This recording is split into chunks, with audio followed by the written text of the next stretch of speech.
Next on our quick vocab list is going to be mold fossils and cast fossils. These are two more kinds of fossils, and you guys should be pretty familiar with them because we made them in class.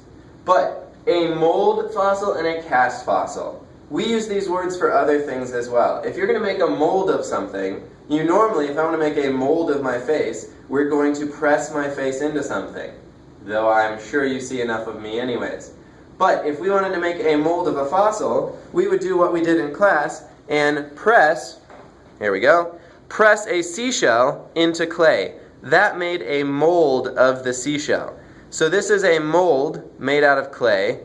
Then when we wanted to make a copy of it, we did something called make a cast, where we took that white plaster, which sounds like cast. So if you see cast on the test, you could think like, oh, cast, plast, caster, plaster. It rhymes, kind of. Work with me here.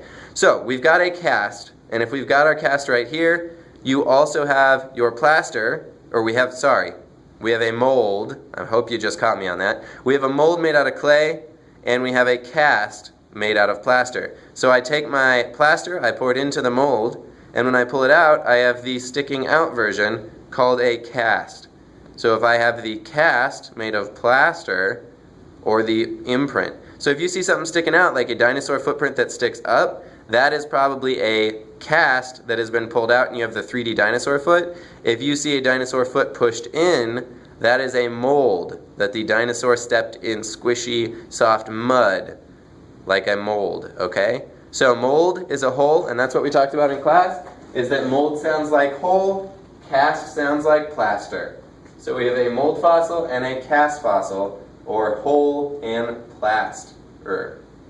I think you can follow me on that.